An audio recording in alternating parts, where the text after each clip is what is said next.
नमस्कार, स्वागत है आप सबका दिन भर की तमाम बड़ी और अहम खबरों के साथ। मैं हूं कवीन सचान और हम खबरों की शुरुआत करें उससे पहले आपको याद दिला दें एक बार फिर से कि कोविड महामारी से बचाव की जो कदम अब तक आप उठाते रहे हैं उसको याद रखिए और कोविड महामारी के खिलाफ पूरा देश एकजुट है और सुरक्षा और बचाव के जो एहतियात उपाय हैं यही फिलहाल कोविड संक्रमण को रोक सकते हैं, उसकी दवा है और इसीलिए आप इनको हमेशा याद रखें।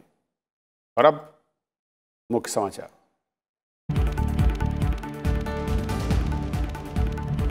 राष्ट्रपति, उपराष्ट्रपति, प्रधानमंत्री, कई केंद्रीय मंत्रियों और अनेक दलों के नेताओं ने दी रामविलास पासवान को श्रद्धांजलि। दिवंगत नेता का कल पटना में राजकीय सम्मान के साथ किया जाएगा अंतिम संस्कार।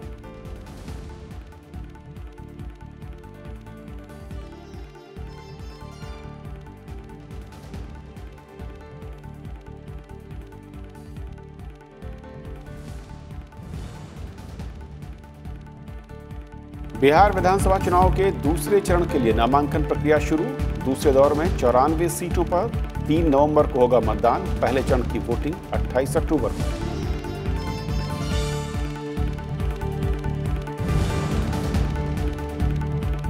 भारतीय रिजर्व बैंक की द्विमासिक मौद्रिक नीति की घोषणा। प्रमुख ब्याज दरों में कोई बदलाव नहीं। चौथी तिमाही में जीडीपी बढ़ने की उम्मीद।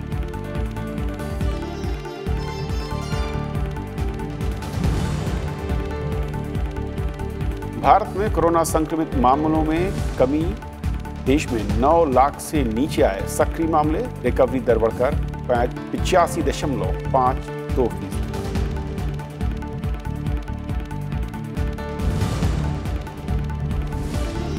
वर्ल्ड फूड प्रोग्राम को मिला नोबेल शांति पुरस्कार। सैन्य संकट और मुश्किल वक्त के बीच दुनिया में बड़े पैमाने पर जरूरतमंदों को खाना खिलाने और मदद करने के लिए हुआ चयन।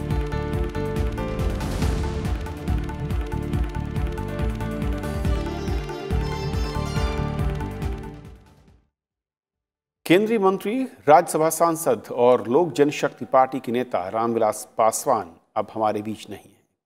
कल शाम उनका निधन हो गया था। रामविलास पासवान के समर्थक और कई नेता उनके अंतिम दर्शनों के लिए आज उनके निवास पर पहुंचे। राष्ट्रपति और प्रधानमंत्री ने उन्हें श्रद्धांजलि दी। लोक जनशक्ति पार्टी के नेता दिवंगत रामविलास पासवान का पार्थिव शरीर पटना ले जाया गया है। लोक जनशक्ति पार्टी के पटना कार्यालय में समर्थक रामविलास पासवान के अंतिम दर्शन के लिए जुटे। दिवंगत नेता का अंतिम संस्कार शनिवार को पटना में ही पूरे राजकीय सम्मान के साथ किया जाएगा। इससे पहले दिवंगत रामविलास पासवान के दिल्ली निवास 12 जनपद पर उनका पार्थिव शरीर अंतिम दर्शन के लिए रखा गया, जहां राष्ट्रपति रामनाथ कोविंद, प्रधानमंत्री नरेंद्र मोदी और कई केंद्रीय मंत्रियों ने लोक जनशक्ति पार्टी के नेता को श्रद्धांजलि दी। राष्ट्रपति रामनाथ कोविंद शुक्रवार सुबह दिवंगत नेता के निवास पर श्रद्धांजलि अर्पित करने पहुंचे। उन्होंने परिवार के प्रति अपनी संवेदना जताई।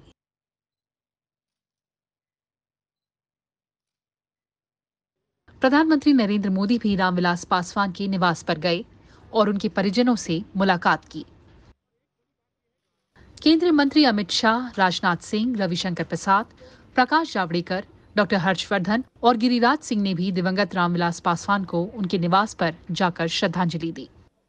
बीजेपी अध्यक्ष जगत प्रकाश नड्डा ने भी रामविलास पासवान को श्रद्धांजलि दी। एनसीपी प्रमुख शरद पवार, कांग्रेस नेता राहुल गांधी, सीपीआई नेता डी राजा समेत कई और हस्तियां भी दिवंगत रामविलास पासवान के अंतिम दर्शन करने उनके निवास पहुंचे। इनके अलावा रामविलास पासवान के समर्थक भी उनके अंतिम दर्शन के लिए 12 जनपद दिवंगत नेता के निवास पर पहुंचे।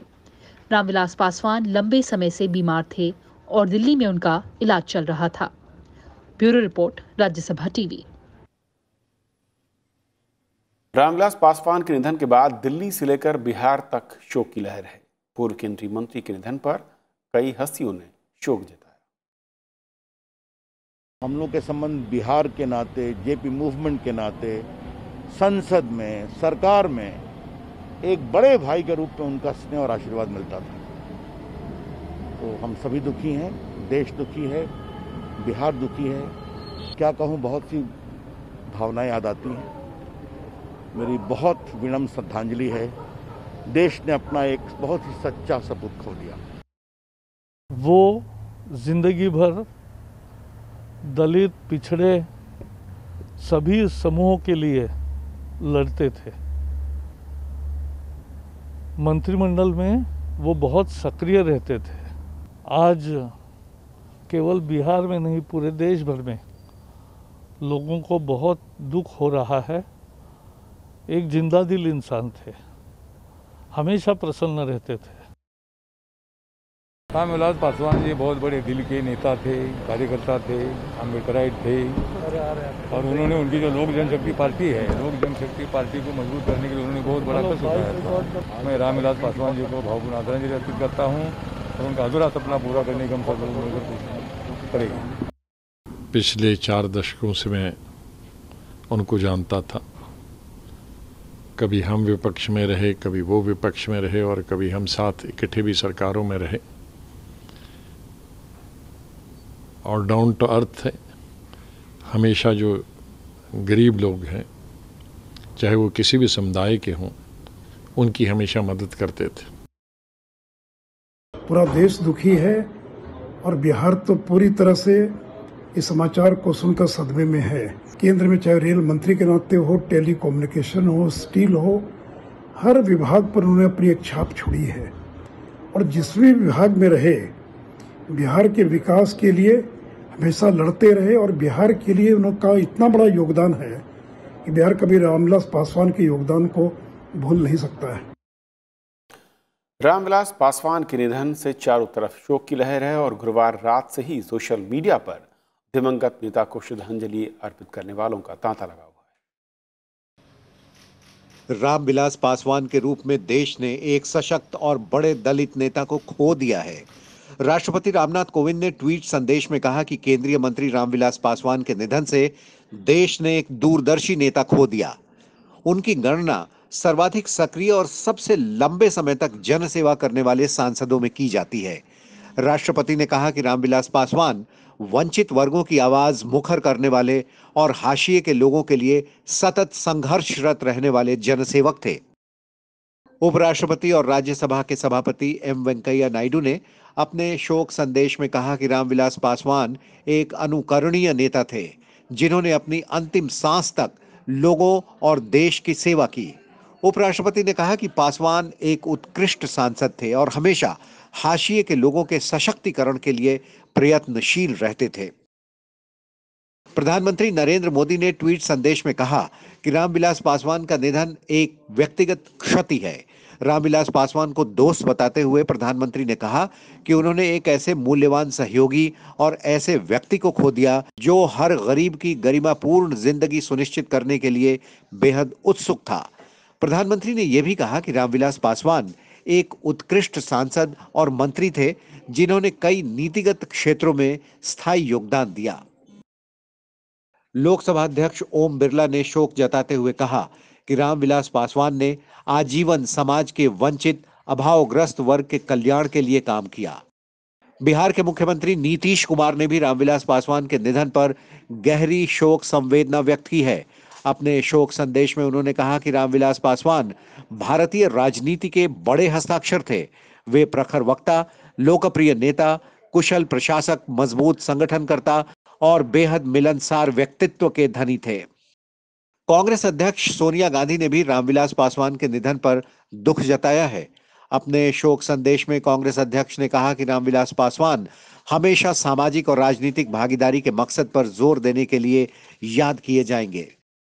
आरजेडी प्रमुख और बिहार के पूर्व मुख्यमंत्री लालू प्रसाद यादव ने भी ट्वीट कर रामविलास पासवान के निधन पर शोक जताया। उन्होंने लिखा कि बीते 45 वर्षों का अटूट रिश्ता और उनके संग लड़ी तमाम सामाजिक राजनीतिक लड़ाइयां आंखों में तैर रही हैं। राजनीति जगत के अलावा कई अन्य क्षेत्रों की बड़ी हस्तियों ने भी भारतीय राजनीति में रामविलास पासवान के योगदान को याद किया है। Bureau report, Rajya Sabha TV. Ramvilas Paswan देश के सबसे अनुभवी नेताओं में से एक थे। उनके पास 5 दशक से भी ज्यादा का संसदीय अनुभव था, जिसमें वो 9 बार लोकसभा और 2 बार राज्यसभा सांसद बने। रामविलास पासवान ने सियासी सफर में 6 प्रधानमंत्रियों के साथ काम किया। बिहार के खगड़िया जिले के शहर बन्नी गांव में 5 जुलाई 1946 को जन्मे रामविलास पासवान का राजनीतिक सफर काफी दिलचस्प रहा। पटना यूनिवर्सिटी से पढ़ाई पूरी की। पुलिस की नौकरी छोड़कर 1969 में इन्होंने राजनीति में कदम रखा। रामविलास पासवान 1969 में पहली बार विधायक बने। 1970 में इन्होंने संयुक्त सोशलिस्ट पार्टी के संयुक्त सचिव का पदभार संभाला। 1974 में लोक दल के महासचिव बने। रामविलास पासवान समाजवादी विचारधारा के बड़े नेताओं में शामिल रहे। ये आपातकाल के विरोध में हुए लोकनायक जयप्रकाश नारायण के जेपी आंदोलन की उपज थे। आपातकाल के दौरान जेल भी गए। जेल से आने के बाद रामविलास पासवान का दिल्ली का सफर शुरू हो गया। ये साल 1977 में पहली बार जनता पार्टी के टिकट पर बिहार की हाजीपुर सीट से रिकॉर्ड वोट से जीत हासिल कर लोकसभा पहुंचे थे। इसके बाद 1980 के लोकसभा चुनाव में भी रामविलास पासवान ने इसी सीट से दोबारा जीत हासिल की। 1982 से 1984 तक ये लोकसभा में लोकदल के नेता रहे। 1985 से 86 तक ये लोकदल के महासचिव रहे। तीसरी बार 1989 में लोकसभा के लिए चुने गए और केंद्र की विश्वनाथ प्रताप सिंह सरकार में पहली बार कैबिनेट में शामिल हुए। इन्हें श्रम कल्याण मंत्री बनाया गया। 1991 में ये 10वीं लोकसभा के लिए निर्वाचित हुए। 1996 में ये 5वीं बार लोकसभा के लिए चुने गए। 1996 से 1998 तक संयुक्त मोर्चा की सरकार में एसडी देवेगौड़ा और इंद्र कुमार गुजराल की कैबिनेट में मंत्री बनाए गए। इस दौरान इन्होंने रेल मंत्रालय के अलावा संसदीय कार्य मंत्रालय का कार्यभार संभाला। 1998 में ये 12वीं लोकसभा में 6ठी बार निर्वाचित होकर संसद पहुंचे। 1999 में ये फिर से लोकसभा के लिए निर्वाचित हुए। 1999 में ये केंद्र की अटल बिहारी वाजपेयी सरकार में मंत्री बने। इन्होंने 1999 से 2001 तक संचार मंत्री का पदभार संभाला। 2004 में ये एक बार फिर से 14वीं लोकसभा के लिए निर्वाचित हुए। कांग्रेस के नेतृत्व में आई यूपीए सरकार में भी रामविलास पासवान कैबिनेट मंत्री बनाए गए। मई 2004 से 2009 तक इन्होंने केंद्र सरकार में रसायन और उर्वरक मंत्रालय की जिम्मेदारी संभाली। जुलाई 2010 से मई 2014 तक ये राज्यसभा के सदस्य रहे। 2014 में ये एक बार फिर से लोकसभा के लिए 9वीं बार निर्वाचित हुए। केंद्र की नरेंद्र मोदी सरकार में इन्होंने उपभोक्ता मामले, खाद्य और सार्वजनिक वितरण मंत्रालय का पदभार संभाला। 2019 में रामविलास पासवान एक बार फिर राज्यसभा के लिए चुने गए। इस बार भी इन्हें केंद्र सरकार में उपभोक्ता मामले, खाद्य और सार्वजनिक वितरण मंत्रालय की जिम्मेदारी सौंपी गई।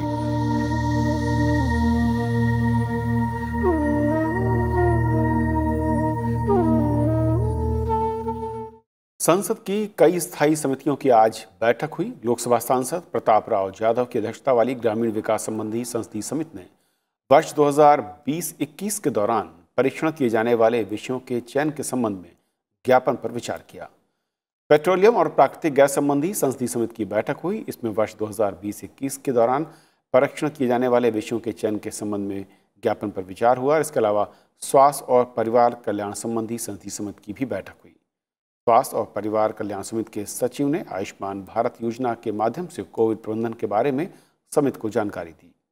स्वास्थ्य और परिवार कल्याण मंत्रालय ने कोविड-19 महामारी के परीक्षण और उपचार को प्रधानमंत्री जन आरोग्य योजना के दायरे में लाने की बात कही।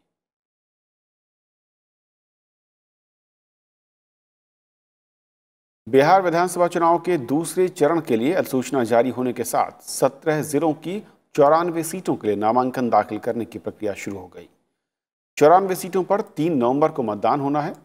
दूसरे चरण के लिए 16 अक्टूबर तक नामांकन दाखिल किए जा सकते हैं और नामांकन पत्रों की जांच अगले दिन होगी।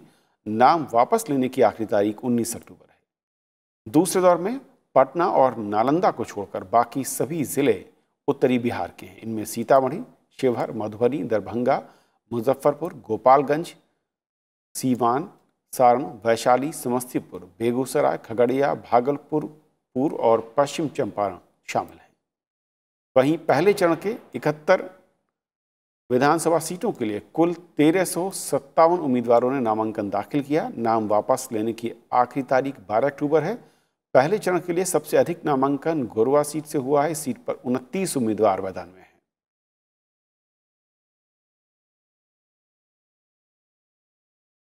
दस राज्यों की 54 विधानसभा सीटों पर होने वाले उपचुनाव के लिए आज अधिसूचना जारी होने के साथ नामांकन प्रक्रिया शुरू हो गई। इन सभी सीटों पर मतदान 3 नवंबर को होना है। मतगणना 10 नवंबर को होगी और नामांकन 16 अक्टूबर तक भरे जा सकते हैं।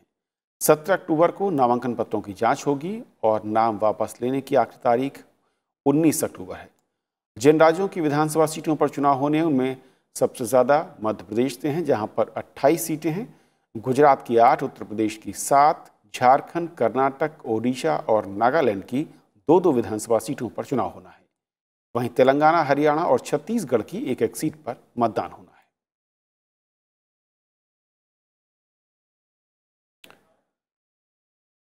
आरबीआई की मौद्रिक नीति समिति ने रेपो रेट की मौजूदा दर को बरकरार रखने का फैसला किया है। आरबीआई गवर्नर शक्तिकांत दास ने समिति की बैठक के नतीजों के बारे में आज जानकारी दी। उन्होंने कहा कि भारतीय अर्थव्यवस्था कोविड महामारी से लड़ाई के निर्णायक दौर में प्रवेश कर चुकी है और चालू वित्त वर्ष की चौथी तिमाही में जीडीपी ग्रोथ पॉजिटिव में देखने को मिल सकती है। भारतीय रिजर्व बैंक ने प्रमुख ब्याज दरों में कोई बदलाव नहीं किया है। रिवर्स रेपो दर पहले की तरह ही 3.35% और रेपो दर 4% पर बरकरार रहेगी। रेपो रेट वो दर होती है जिस पर आरबीआई बैंकों को कर्ज देता है, जबकि रिवर्स रेपो रेट इसके उलट होती है, यानी बैंक जब अपने पास मौजूदा राशि को आरबीआई में जमा कराते हैं तो उस राशि पर आरबीआई बैंकों को ब्याज देता है। इसी दर को रिवर्स रेपो रेट कहा जाता है। आरबीआई ने फरवरी से कुल 115 आधार अंकों की रेपो दर में कटौती की है। The MPC evaluated the domestic and global macroeconomic financial conditions and voted unanimously to leave the policy repo rate unchanged at 4%. The MPC also decided to continue with the accommodative stance of monetary policy as long as necessary, at least through the current financial year and into the next year, to revive growth on a durable basis and mitigate the impact of COVID-19 while ensuring that inflation remains within the target going forward. Reserve bank का अनुमान है कि corona महामारी की वजह से आर्थिक गतिविधियों पर पड़े असर की वजह से चालू वित्त वर्ष में अर्थव्यवस्था में 9.5% की गिरावट आ सकती है। शक्तिकांत दास ने ये भी कहा कि भारतीय अर्थव्यवस्था कोविड महामारी से लड़ाई के निर्णायक दौर में प्रवेश कर रही है। विनिर्माण और ऊर्जा खपत क्षेत्र में तेजी का जिक्र करते हुए उन्होंने कहा कि अर्थव्यवस्था में तेजी के संकेत मिलने लगे हैं।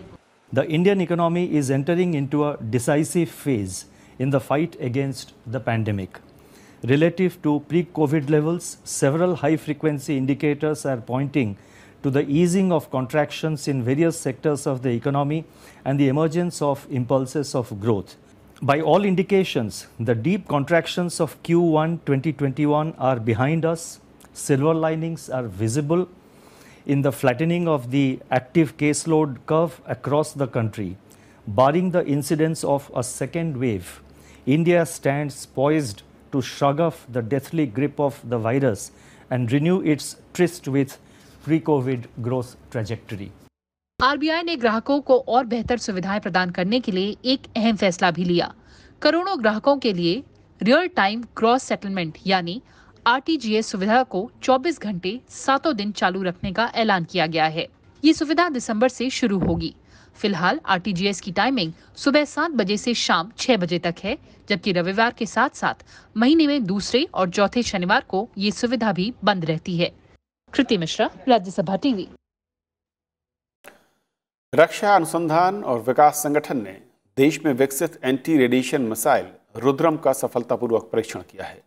नई पीढ़ी के इस मिसाइल का परीक्षण ओडिशा के तट से दूर व्हेलर द्वीप पर सुखोई 30 MKI फाइटर एयरक्राफ्ट से किया गया।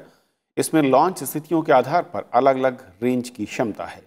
इसमें अंतिम हमले के लिए पैसिव होमिंग हेड के साथ INS GPS नेविगेशन है। इससे दुश्मन के रडार, संचार साइट और दूसरे आरएफ उत्सर्जक लक्ष्यों को बेअसर किया जा सकता है। रक्षा मंत्री राजनाथ सिंह ने मिसाइल के सफल परीक्षण के लिए डीआरडीओ के वैज्ञानिकों को बधाई दी।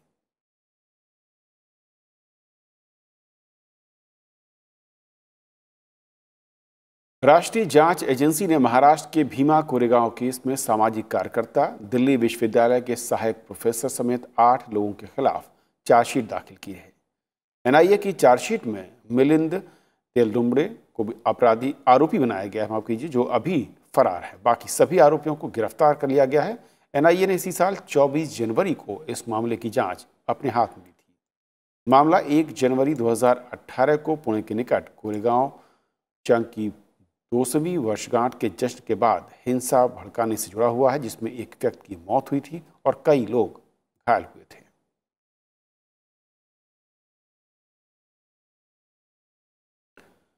कोरोना संक्रमण का प्रसार रोकने के लिए केंद्रीय स्वास्थ्य मंत्रालय ने गुरुवार को मनोरंजन पार्कों और इस तरह के संस्थानों के लिए दिशा निर्देश जारी किए हैं, जिसमें मंत्रालय ने कहा है कि वीकेंड या छुट्टी वाले दिनों में भीड़ को देखते हुए योजना बनानी है।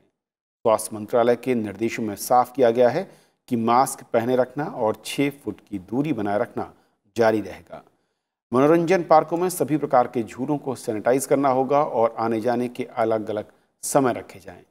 थिएटर, रेस्तरां और फूड कोर्ट में कुल क्षमता के 50% लोगों को ही आने की परमिशन दी जाए। स्विमिंग पूल बंद रहेंगे, लेकिन पानी की थीम वाले पार्क में पानी को नियमित रूप से फिल्टर, उसकी क्लोरीन से सफाई की जाएगी।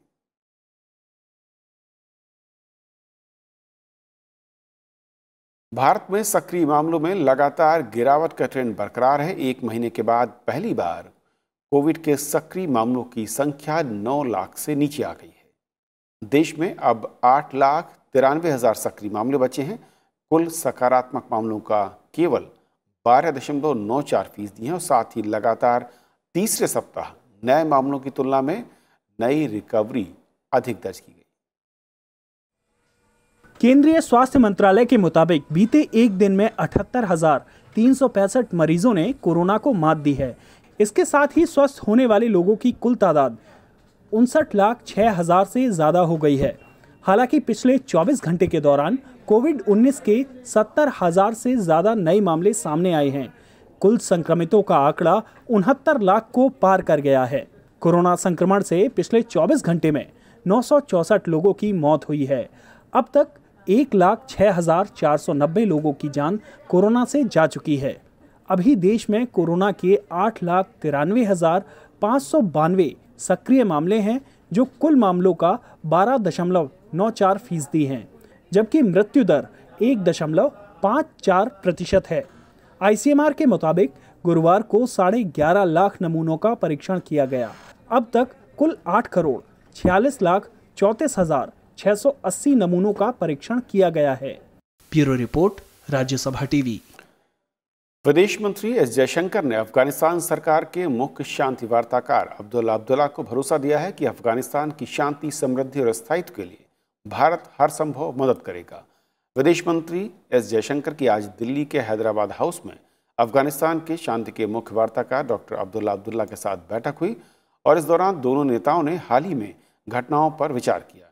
अफगानिस्तान सरकार और तालिबान के बीच चल रही बातचीत की स्थिति पर बातचीत हुई। विदेश मंत्री ने भरोसा दिया कि अफगानिस्तान की शांति प्रक्रिया के निष्कर्ष के रूप में भारत अफगानियों के नेतृत्व में और उसके नियंत्रण में रहने वाली सरकार की स्थापना चाहता है, इसमें सभी अफगान नागरिकों से स्वीकार करें।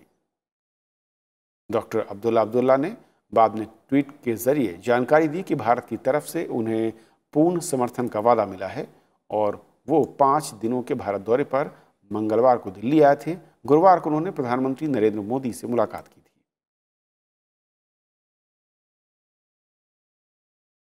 आज 75वां भारतीय विदेश सेवा दिवस है। आज के दिन 1946 में विदेश सेवा की शुरुआत हुई थी। हालांकि साल 2011 से यह खास दिन अस्तित्व में आया, जब विदेश सेवा में लगे राजनयिकों के प्रयासों को पहचान मिलनी शुरू हुई। उपराष्ट्रपति एम वेंकैया नायडू और प्रधानमंत्री नरेंद्र मोदी ने इस मौके पर देश के उन तमाम राजनयिकों को बधाई दी जो विदेशों में तैनात हैं और देश की सेवा में लगे हुए हैं। IFS दिवस पर उपराष्ट्रपति एम वेंकैया नायडू ने विदेश सेवा के अधिकारियों को शुभकामनाएं दी हैं। उन्होंने ट्वीट कर कहा कि अंतर्राष्ट्रीय कूटनीति और वैश्विक मंचों पर भारत के हितों के संरक्षण और संवर्धन में विदेश सेवा के हमारे राजनयिकों की महत्वपूर्ण भूमिका रही है। वसुधैव कुटुंबकम के हमारे सनातन आदर्शों के अनुरूप आप विश्व में भारत की शांति और सौहार्द की सांस्कृतिक परंपरा के प्रतिनिधि हैं। वहीं प्रधानमंत्री नरेंद्र मोदी ने ट्वीट कर कहा कि राष्ट्र की सेवा करने और विश्व स्तर पर राष्ट्रीय हितों को आगे बढ़ाने में इनका कार्य सराहनीय है। वंदे भारत मिशन और अपने नागरिकों और अन्य राष्ट्रों को कोविड से संबंधित सहायता उपलब्ध कराने में इनका प्रयास उल्लेखनीय है। IFS अधिकारी रह चुके मौजूदा विदेश मंत्री S जयशंकर ने ट्वीट कर कहा कि हमने हर चुनौती का सामना किया है। मौजूदा चुनौतियों में हमें और बेहतर काम करना होगा। हमें भारत और उसके हितों को लेकर वैश्विक समझ बढ़ाने पर ध्यान केंद्रित करना चाहिए। भारतीय विदेश सेवा के तहत भारतीय राजनयिक मिशन और अंतर्राष्ट्रीय संगठनों के साथ जुड़े हुए हैं। इसके अलावा दिल्ली में विदेश मंत्रालय के ऑफिस और प्रधानमंत्री कार्यालय पर भी इनकी तैनाती की जाती है। इन राजनयिकों के पास रीजनल पासपोर्ट ऑफिसेस की भी जिम्मेदारी होती है। साथ ही IFS राष्ट्रपति सचिवालय और कई मंत्रालयों में भी जिम्मेदारी संभालते हैं। Bureau report, Rajya Sabha TV. Norway की नोबेल कमेटी ने साल के नोबेल शांति पुरस्कार से वर्ल्ड फूड प्रोग्राम को सम्मानित किया है। पुरस्कार के लिए नाम का चुनाव करने वाली कमेटी ने दुनिया भर में भूख को मिटाने और पीड़ितों की मदद में वर्ल्ड फूड प्रोग्राम की भूमिका को अहम बताया। साल 2015 में भूख मिटाने को संयुक्त राष्ट्र के सतत विकास लक्ष्यों में शामिल किया गया था और इस लक्ष्य को साकार करने के लिए वर्ल्ड फूड प्रोग्राम ने संयुक्त राष्ट्र की प्रमुख एजेंसी की तरह काम किया। साल 2019 में 88 देशों में करीब 100 मिलियन लोगों तक ये सहायता पहुंचाई गई। गृहयुद्ध और प्राकृतिक आपदाओं जैसी स्थितियों में काफ़ी सक्रिय इस संस्था का कोरोना के दौर में महत्व और ज़्यादा बढ़ गया है। इस साल नोबेल शांति पुरस्कार का सम्मान पाने के लिए 300 से भी अधिक व्यक्तियों और संस्थाओं को नामांकित किया गया था। चौथी बार है जब इतनी बड़ी संख्या में इस सम्मान के लिए नामांकन हुआ।